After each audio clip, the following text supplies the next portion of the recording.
Manila Zoo na dating kilala bilang Manila Zoological and Botanical Garden ay binuksan noong July 25, 1959, making it the oldest zoo in the Philippines. Tahanan nito na mahigit 550 animals, kabilang na ang 13 species of mammals, 38 species of birds, and 21 species of reptiles. Kaya for your next trip, bisitahin natin ang Manila Zoo.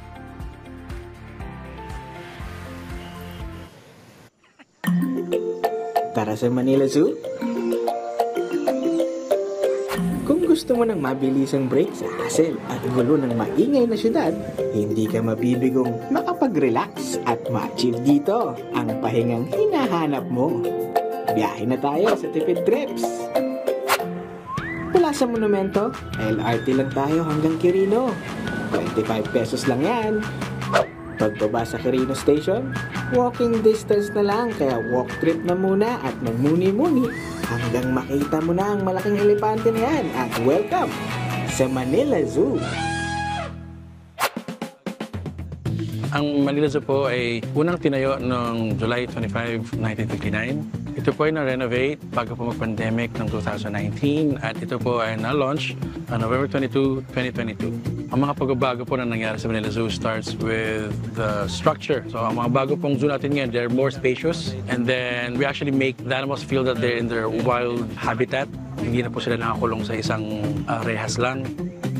Sa entrance pa lang, wildlife fields na, malawak, malinis at punong-puno ng puno na para bang wala ka sa gitna ng busy Manila.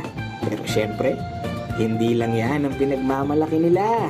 Meron ding playground para sa mga kids, butterfly garden na may aesthetic look, at para sa mga plantito at plantita dyan, meron ding botanical garden na may iba't ibang klase ng puno at halaman. They can also visit Botanical Garden where we usually have the most of the endemic species po sa buong Pilipinas. So we have the Philippine ironwood, and then mga katmon, which most are endangered and endemic sa Pilipinas na meron tayo dito. Meron din po tayong lubi-lubi. It's not just for animal lovers, it's also for plant lovers as well. Siguradong sulit ang dayo sa dami ng makikita. Pero alam naman ni Doc kung anong pinunta natin dito, di ba? Doc Dave, pa-tour naman dyan!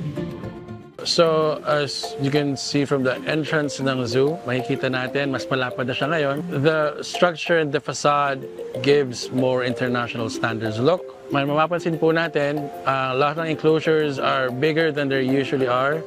So, ito po yung sinasabi ko kanina na Hibra. So, people would be asking, anong Hibra? So, ang Hibra po is a cross between a male zebra and a female horse. So, it is very rare and uncommon. Pero this didn't happen on purpose. So here we have the world's largest rodent. We have the capybaras. They love to swim and they feed on vegetables and leaves.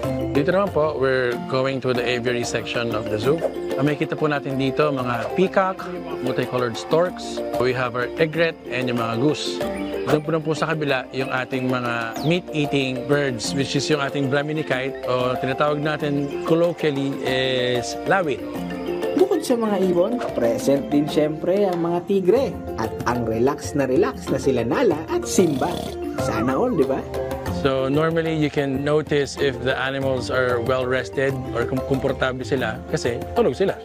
Kung akala mo na yun lang ang hayop sa zoo, nagkakamali ka dahil hindi mawawala ang mga zebra, pusa at ostrich sa savannah. Medyo manifesting pa nga lang sila sa giraffe at open for donations. Kaya kung may giraffe ka sa bahay, baka naman. Open din sa bisita for viewing ang iba't ibang klase ng turtles, monkeys, crocodiles, naglalakihang ahas, at marami pang iba. 300 pesos na ang entrance fee sa adults, sa seniors at PWD ay 240 at 200 pesos naman kung estudyante para sa mga dadayo.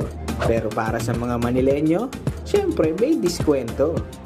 Open everyday kahit pa holiday mula 11 ng umaga hanggang 6 ng gabi tuwing Lunes at 9 AM to 6 PM naman tuwing Martes hanggang Linggo. Malawak, malinis at kakaibang experience talaga. Saan tayo next? Sama ka sa susunod na Tipid Trips.